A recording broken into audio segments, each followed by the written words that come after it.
நாமக்கல் நகரின் சிறந்த autonomous engineering college Selvam college of technology.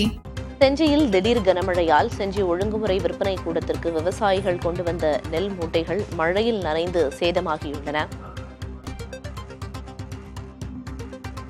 இது தொடர்பான கூடுதல் விவரங்களை வழங்குவதற்காக செய்தியாளர் பாலாஜி இணைப்பில் இருக்கிறார். பாலாஜி, திடீர் மழையில நெல் மூட்டைகள் நனைஞ்சிருக்கு. சுமார் எவ்வளவு நெல் மூட்டைகள் அங்க வைக்கப்பட்டிருந்துச்சு? எவ்வளவு சேதத்தை விவசாயிகள் எதிர்கொண்டிருக்காங்க? நிச்சயமாக பிரியதர்ஷினி, விழுப்புரம் மாவட்டம் செஞ்சி ஒழுங்குமுறை விற்பனை கூடத்திற்கு சமீப காலமாக ஏராளமான நெல் மூட்டைகள் வந்து கொண்டிருக்கின்றன.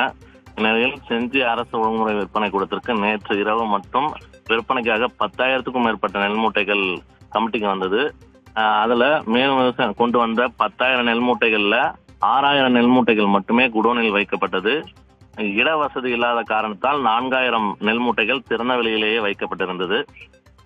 இன்று அதிகாலை திடீரென பெய்த கனமழையின் காரணமாக வெளியில் அடுக்கி வைக்கப்பட்டிருந்த 4,000க்கும் மேற்பட்ட நெல் மூட்டைகள் மழையில் நனைந்து சேதமடைந்துள்ளது. இந்த மழையின் காரணமாக சேதமடைவது இப்போது மட்டுமல்ல, ஒவ்வொரு முறையும் மழை வரும்போது இவ்வாறு விவசாயிகள் தங்களது நெல் வந்து மழையினால் பாதிக்கப்படுவதாக குற்றம் சாட்டுகின்றனர்.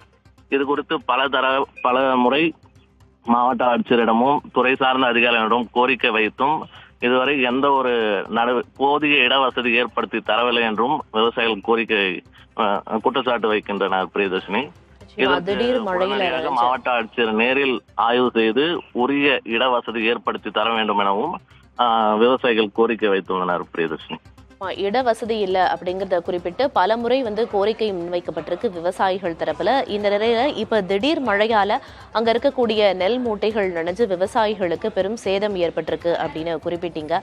அவங்களோட கோரிக்கையை ஏற்று இடவசதி ஏற்படுத்தி தர உரிய நடவடிக்கை எடுக்கப்படும் அப்படின்னு எதிர்பார்க்கலாம். விவரங்களை வழங்கியதற்கு நன்றி பாலாஜி.